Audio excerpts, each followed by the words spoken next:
Hi,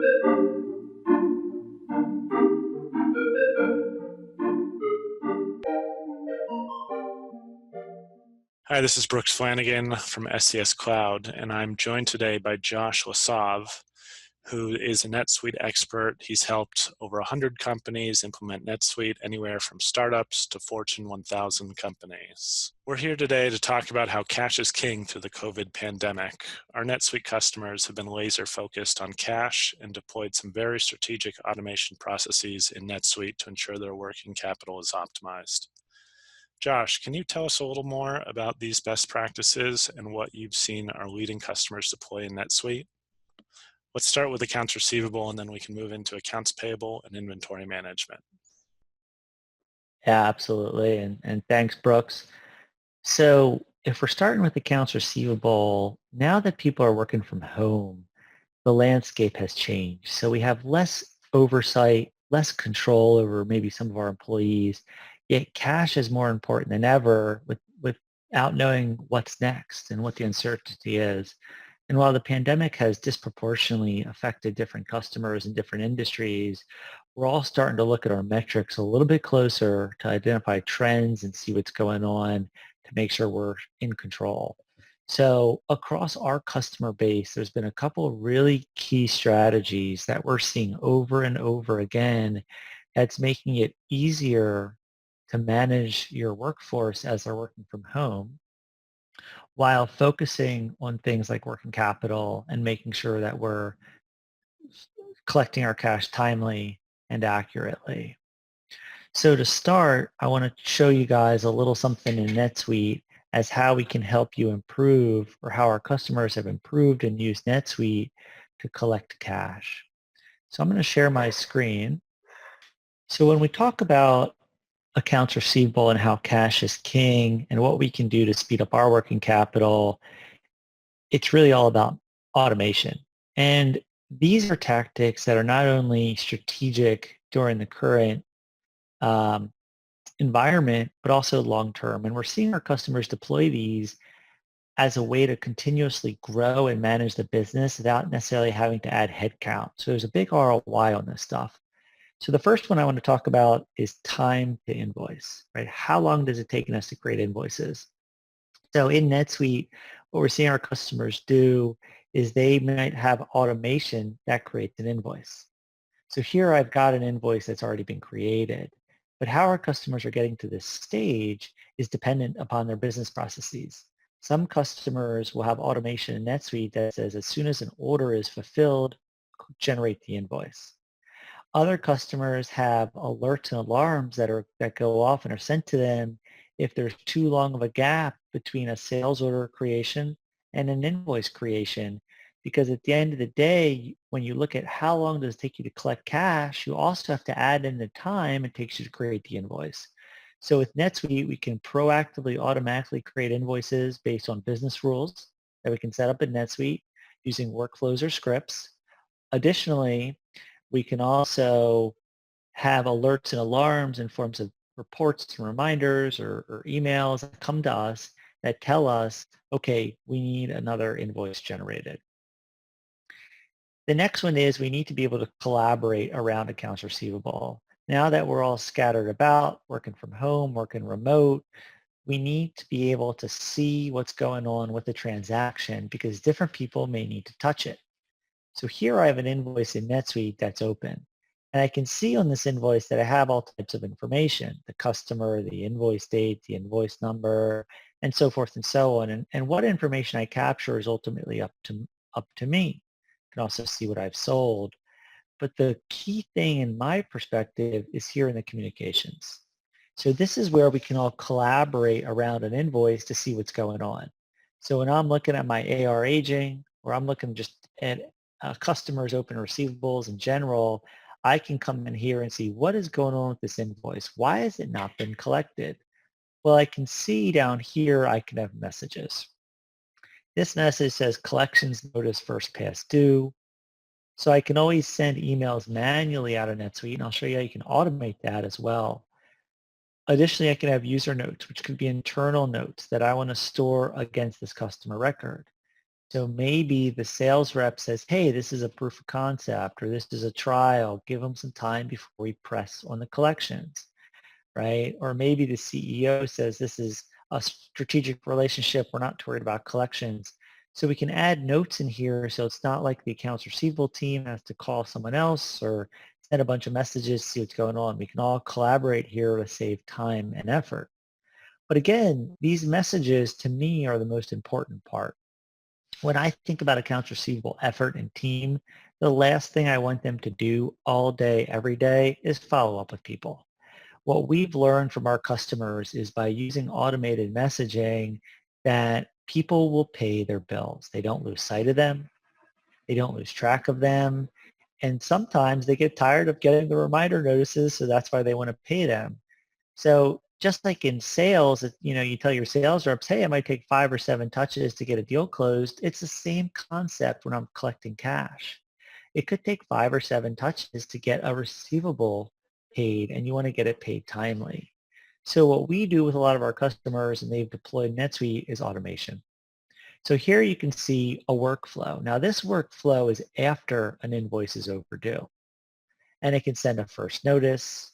Depending on the amount, it can send another email, and I can build these workflows that keep sending more emails, tells you to put a phone call out there, places credit holds. So it doesn't just have to be emails. It can also scale up to tell you to make phone calls, put credit holds on, etc., but all types of automation in the system to manage the customer. So from our perspective, this is a great workflow for invoice collections after the invoice is overdue.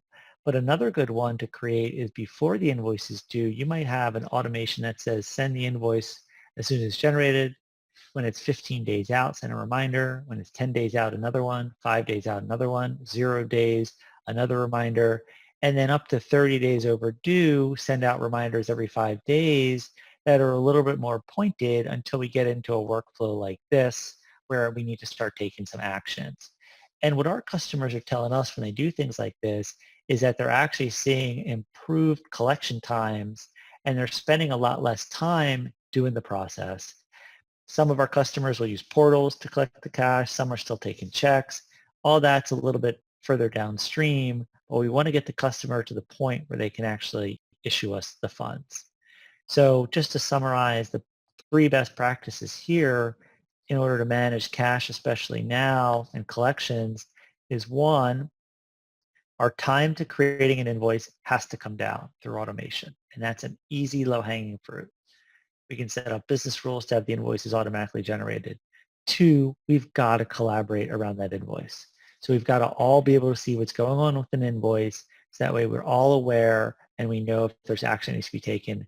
And 3, the action that needs to be taken before the invoice is due with automated emails and after it's overdue with additional emails, reminder phone calls, credit holds needs to all be automated.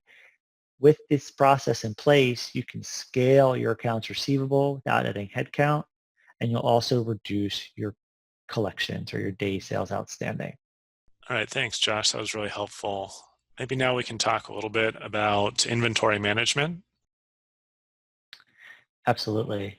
So for those companies that are focused on inventory management that do carry inventory, it's amazing how we still see so much of that management in Excel.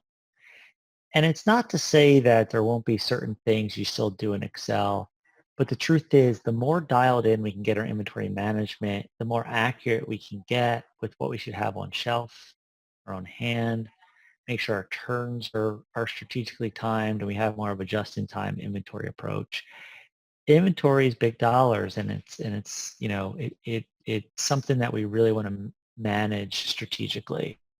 Now, I'll show you some strategies that we've seen high level that our customers are deploying to allow them to proactively or reactively manage inventory a bit better. And the key theme here is drive your inventory management by data. I can't tell you how many times we see people manage this in Excel, and what happens is they have a gut feeling directionally of what the inventory level should be. But as soon as we compare that to data from the system, there's improvement opportunities. Sometimes it's 2 to 5%. reducing the amount of inventory they're carrying. Sometimes we see 20 or more percent, and those are real dollars, real working capital, just by letting the system automate this for us. So I always tell people, let's stop making non-data driven decisions and let the system drive data. It's going to be subjective and help us in the long run. So let's look at an example. So here we have an inventory item where we're selling trees. So imagine we're a landscaping company. We're selling trees. Well, in NetSuite, there's really two ways to purchase inventory. What I can have is two types of replenishment methods. So I can have a reorder point or I can have time phase. Reorder point is a reactive way to manage inventory, basically saying, hey, if I get my quantity on hand down to a certain level, a reorder point, let's buy more. Time phased, which I won't go through today, is more sophisticated. It's a more proactive way to manage inventory, and that's going to be using demand planning, looking at historical sales, forecasts, committed sales, looking at CRM data from the sales reps, et cetera. Net, we're going to get to a similar point though, where the system's going to tell us what and when we should be ordering. So I can see here with reorder point, as I scroll down on the screen, that I can set some criteria or some drivers or levers by my locations. So I have my reorder point set to 15, right? I don't have any on hand, but I say, hey, if you get down to 15, can you go ahead and order some more of these? And the preferred stock level 70, my safety stock's 5. I can have the system automatically calculate those numbers for me, or I can manually put them in. If it auto-calculates it, it's going to look at history. I can also put in lead times or have the system calculate that as well, choose preferred vendors, pricing, et cetera, et cetera. But the point of this is our reactive approach. So again, time phase or demand planning will be much more proactive, but where this will help your team, again, especially could be working from home or elsewhere, make better and more timely inventory decisions, is that they can put the setup in the system. They can then come to an inventory report such as this one where they can see what's going on. Here's that item. I can see my reorder point was set to 15. My preferred stock level 70. There's nothing on hand, nothing on order, nothing committed. It's telling me to order 70. So what happens now is I have this screen in NetSuite that's going to make the decisions for me or guide my decisions. And this is where we're seeing, again, on the low end, a 2 to 5% improvement in inventory carrying, up to 20 or 30% on the higher end improvements. These are real dollars.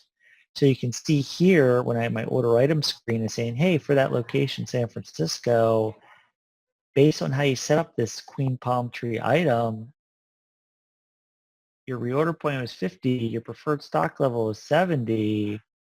How many do you want to order? Now you can see that I put in 100 here. Preferred stock level 70, but I can put in whatever number I want. So if I think it should be more, less, or equal to 70, that's up to me. And ultimately what I can do right from here is submit this to create the purchase order. Okay. So the system is working for me and it's going to take it all the way through the purchase order creation, but it's going to give me data. So a lot of companies, what they'll do is they'll gather around that order item screen to see what's been suggested and answer the question why. So instead of procurement spending all day, every day in Excel trying to figure out what should I order, the system drives the information and they refine it, which is where they save time and see the improvement because they're using data to drive the inventory making and purchasing decisions. And how does that tie into accounts payable?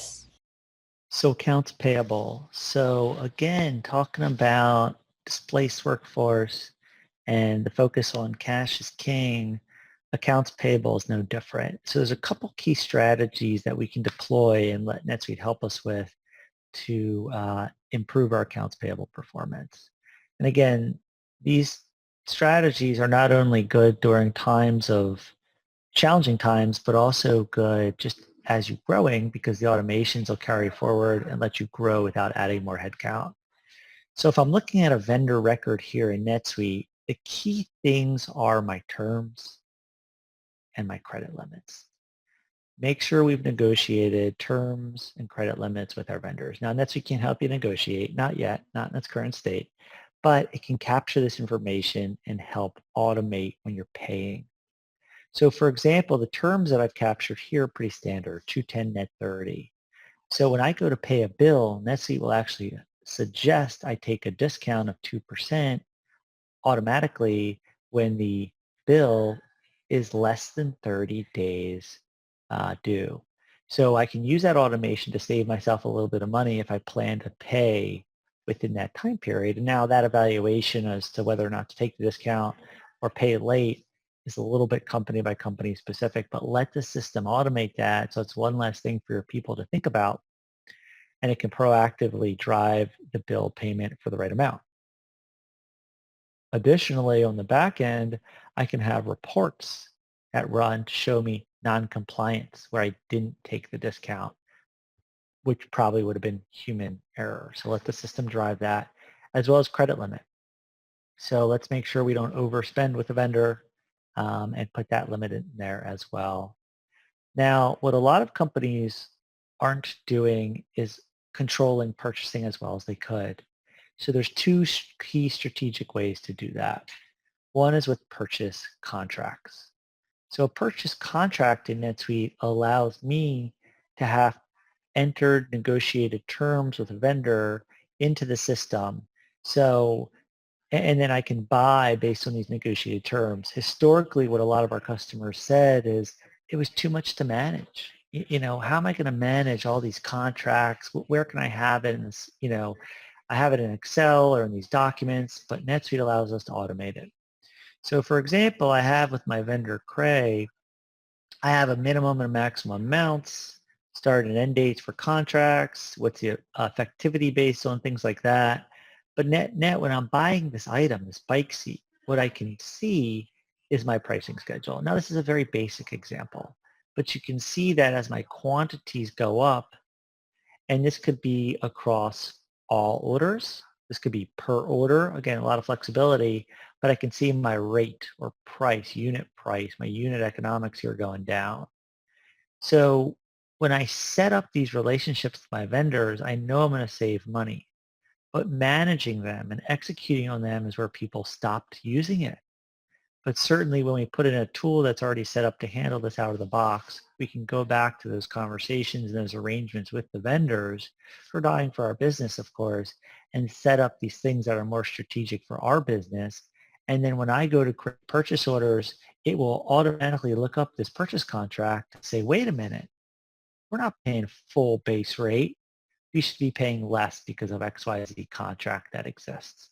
So purchase contracts is a great way to save incrementally over time and a good way to bring your COGS down as well as your AP. And then finally, the last thing we want to talk about is workflows. So again, automations to control spending. So a lot of companies are buying willy-nilly. They buy on credit cards. People spend. They say it's the end of the month. Maybe they have a budget. Maybe they don't. They're tracking it against. Regardless if you're doing payment cards or you want to actually have a more formal AP process, you can still have purchase orders and require them for certain purchases, whether that's dollar limits by employee, et cetera.